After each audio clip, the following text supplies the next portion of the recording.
السلام علیکم ناظرین، ظہیر الدین بابر آپ کی خدمت میں حاضر ہے۔ ناظرین، گزشتہ روز DGIS-PR کی پریس کانفرنس میں بال واسطہ یا بلا واسطہ طور پر تحریک انصاف اور عمران خان کو دہشت گردی کے خلاف جو جاری جنگ ہے اس میں رکاوٹ ڈالنے کے حوالے سے ان پر کچھ باتیں کی گئی ہیں۔ اس کے کیا اثرات مرتب ہوں گے اور کیا پھر جو نئی ڈیولپمنٹ ہوئی ہے کہ جس طرح سے علی امین گنڈا پور نے تحریری طور پر اپنا استعفیٰ دیا ہے اور گورنر کو خیبر پختونخوا کو موصول ہو گیا ہے، اس پر کیا پیر کو نئے قائد اعوان کا انتخاب ہو سکے گا، اس پر گفتگو کی جائے گی۔ اگر آپ نے چینل سبسکرائب نہیں کیا تو آپ یہ چینل سبسکرائب کر سکتے ہیں، بیل آئیکن کو پریس کریں، دوست احباب کے ساتھ شیئر کریں۔ ناظرین، ہمارا جو خیبر پختونخوا کا صوبہ ہے وہ یقینی طور پر مشکلات کا شکار ہے، یعنی کہ دو صوبوں میں بڑی حد تک دہشت گرد اپنا کھیل کھیل رہے ہیں۔ ایک بلوچستان ہے اور دوسرا خیبر پختونخوا ہے۔ دونوں میں ہماری سیکورٹی فورسز آپریشن کر رہی ہیں اور دونوں جگہ پہ کہیں نہ کہیں ایک سیاسی بیانیہ موجود ہے جو کہ ہمارے جو ریاستی ادارے ہیں ان کے جو موقف ہے اس کے خلاف جاتا ہے۔ خیبر پختونخوا کے حوالے سے بات کرتے ہیں تو گزشتہ روز DGIS-PR کی پریس کانفرنس پہ انہوں نے اس میں واضح طور پر کہا کہ جو عمران خان ہے، بانی تحریک انصاف ہیں، وہ ایک جو ہے موقف رکھتے ہیں اور پہلے سے رکھتے ہیں، اور وہ یہ کہتے ہیں کہ دہشت گردوں کے ساتھ بات چیت کی جائے۔ اور انہوں نے یہ کہا DGIS-PR نے کہ یہ موقف ان کا بہت تسلسل کے ساتھ چلا آ رہا ہے، جس پر کہا کہ ان لوگوں کے ساتھ بات چیت نہیں ہو سکتی جو کہ پاکستان کی عوام، پاکستان کے جو سیکورٹی فورسز کے لوگ ہیں اور ہماری جو املاک ہیں قومی، ان کو نقصان پہنچانے کی کوششوں میں ملوث ہے۔ افغانستان کے حوالے سے بھی انہوں نے گفتگو کی۔ جو نئے وزیر اعلیٰ ہیں سہیل آفریدی، ان کے حوالے سے جو تاثر ہے، تاثر نہیں بلکہ اس کو آپ حقیقت کہہ لیں کہ وہ ایک پاکستان تحریک انصاف کے سخت گیر نظریہ رکھنے والے ہیں اور عمران خان کے سخت جو ان کے موقف کے جو ہے وہ حامی ہمیں دکھائی دیتے ہیں۔ اب ان کا جو انتخاب عمل میں آیا ہے تو اس حوالے جو بات چیت جاری ہے اور جو کہا جا رہا ہے وہ یہ ہے کہ علی امین گنڈا پور نے علیمہ خان کے حوالے جو بات کی کہ وہ ایجنسیوں کے ساتھ رابطے میں ہیں۔ پھر انہوں نے اس سے قبل جو بشرا بی بی ہے ان کو تحفظ فراہم کرنے کے حوالے سے یا جیل میں نہ جانے کے حوالے سے کوئی خاص کارکردگی شو نہیں کی۔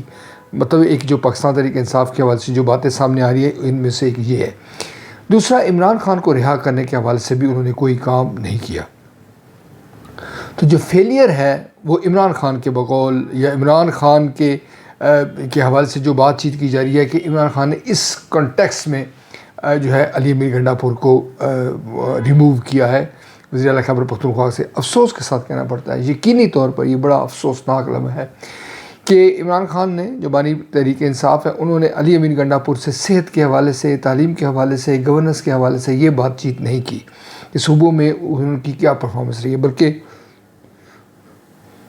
جو ذاتی جو مسائل تھے ان کا انہوں نے ذکر کیا اور اس کے نتیجے میں ان کو ریموو کر دیا۔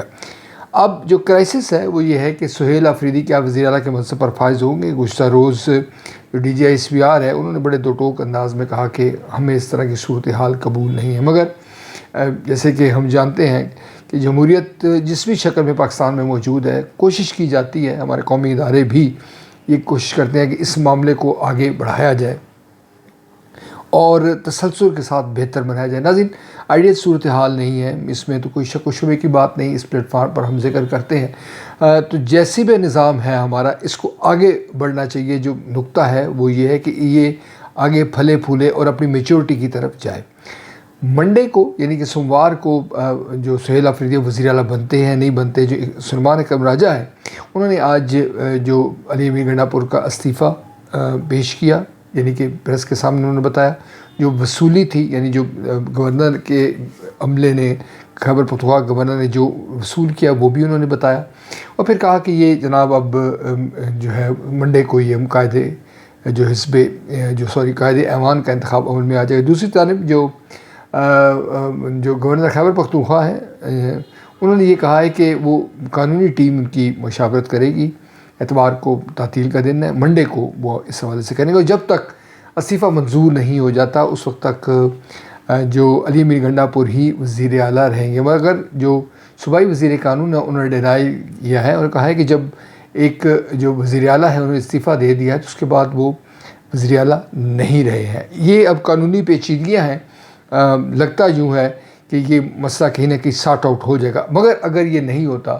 اگر یہ سیاسی بحران مزید شدت اختیار کرتا ہے، جیسے میں نے جو میجر اسٹیک ہولڈرز ہیں ان کے بیانات آپ کے سامنے رکھے، تو پھر خیبر پختونخوا کے اندر مسائل بڑھیں گے۔ یعنی ایک طرف تو دہشت گردی کا آپ جانتے ہیں کہ گزشتہ روز ہی، جس روز D G S P R نے پریس کانفرنس کی اور یہ بڑا سمبولک ہے، اسی روز جو ہے وہ پولیس کے جو ایک ٹریننگ کیمپ تھا اس پر دہشت گردوں نے حملہ کیا ہے، ہمارے جوان بھی شہید ہوئے ہیں، دہشت گرد بھی مارے گئے ہیں، مگر یہ دن انہوں نے جو ٹائمنگ چوز کی ہے یہ بڑی اہم ہے۔ تو لگتا یوں ہے کہ ہمارے یہاں دہشت گردی کا جو صوبے خیبر پختونخوا میں پورا نیٹ ورک ہے۔ ایسے میں اگر کوئی سیاسی بحران پیدا ہوتا ہے تو یقیناً اس کے جو مضر اثرات ہیں اس سے انکار کرنا ممکن نہیں ہے۔ امید یہ کی جا سکتی ہے اور یہ کرنی چاہیے کہ ہمارے جو میجر اسٹیک ہولڈرز ہیں وہ معاملات کو خوش اسلوبی سے حل کر پائیں گے اور قیام امن کے حوالے سے جو ان کا رول ہے وہ ادا کریں گے۔ تحریک انصاف کو بھی سوچنا چاہیے، ہماری وفاق کو بھی سوچنا چاہیے، تمام جو